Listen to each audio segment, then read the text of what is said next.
സംസ്ഥാന സ്കൂൾ ഒളിമ്പിക്സിന് ഇന്ന് തുടക്കം. വൈകിട്ട് തിരുവനന്തപുരം യൂണിവേഴ്സിറ്റി സ്റ്റേഡിയത്തിൽ ആരംഭിക്കുന്ന ചടങ്ങ് മുഖ്യമന്ത്രി പിണറായി വിജയൻ ഉദ്ഘാടനം ചെയ്യും. നാളെയാണ് മത്സരങ്ങൾ ആരംഭിക്കുക. 67ാമത് കായികമേളയ്ക്ക് കൊടിയേറുമ്പോൾ പ്രത്യേകതകളും അനവധിയാണ്.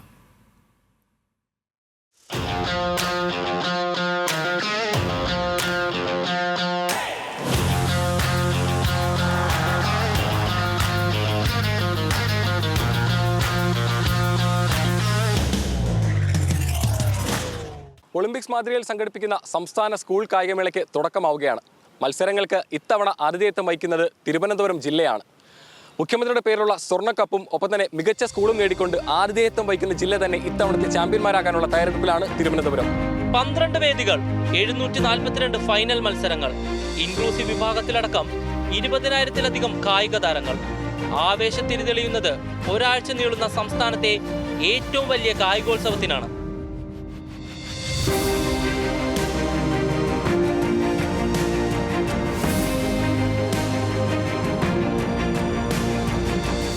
ഇത്തവണത്തെ കായികമേളയ്ക്ക് നിരവധി പ്രത്യേകതകളുണ്ട്.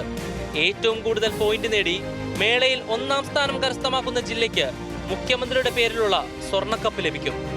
117.5 പവൻ തങ്കത്തിൽ പൊതിഞ്ഞ സ്വർണ്ണക്കപ്പ്.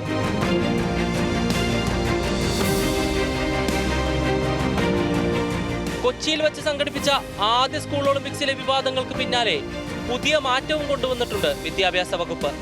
ഇത്തവണ മികച്ച സ്കൂളിനുള്ള ഓവറോൾ ചാമ്പ്യൻഷിപ്പ് 2 വിഭാഗത്തിൽ നൽകും. ജനറൽ, സ്പോർട്സ് സ്കൂളുകളെ 2ആയി പരിഗണിക്കും. ഓരോ വിഭാഗത്തിൽ നിന്നും മികച്ച സ്കൂളിനെ തിരഞ്ഞെടുക്കും.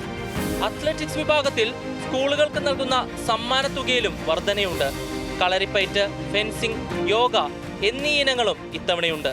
ഒരു വെല്ലുവിളി വന്നിരിക്കുന്നത് കാലാവസ്ഥയാണ്. അപ്പം മൈതാനത്തിൽ ഒക്കെ തന്നെ വെള്ളം നിറഞ്ഞിരിക്കുന്ന സ്ഥിതിവിശേഷമുണ്ട്.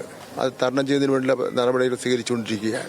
മഴ പെയ്താൽ ബാധിക്കുന്ന ചില 1-2 മൈതാനങ്ങളൂടെ ഉണ്ട്. അതൊരു പ്ലാൻ ബി എന്നുള്ള നിലയിൽ വേറെ ബദൽ സംവിധാനം ഉണ്ടാക്കിയിട്ടുണ്ട്. മുഖ്യമന്ത്രി പിണറായി വിജയൻ യൂണിവേഴ്സിറ്റി സ്റ്റേഡിയത്തിൽ ഉദ്ഘാടനം നിർവഹിക്കുന്ന ചടങ്ങിൽ ഓരോ ജില്ലയിൽ നിന്നും 300 കുട്ടികൾ പങ്കെടുക്കുന്ന മാർച്ച് പാസ്റ്റും ഉണ്ടാകും. 3000-ഓളം കുട്ടികൾ പങ്കെടുക്കുന്ന സാംസ്കാരിക പരിപാടികളിൽ ഏറെ കോളിളക്കം സൃഷ്ടിച്ച സൂംബയുമുണ്ട്. ഗൾഫ് മേഖലയിൽ കേരള സിലബസ് പഠിക്കുന്ന 12 പെൺകുട്ടികളും ഇത്തവണ മേളയുടെ ഭാഗമാകും. കുട്ടിത്താരങ്ങളുടെ ഒളിമ്പിക്സ് മൂഡിലേക്ക് കടക്കുകയാണ് അനന്തപുരി. ആവേശകരമായ മത്സരങ്ങളും തീപാറുന്ന പോരാട്ടങ്ങളും ഉണ്ടാകുമെന്നതിൽ സംശയമില്ല. പുതിയ മീറ്റ് റെക്കോർഡുകളും വേഗതാരങ്ങളും ഈ വേദികളിൽ സൃഷ്ടിക്കപ്പെടുകയായി. തിരുവനന്തപുരത്ത് നിന്നും ടീം ന്യൂസ് മലയാളം.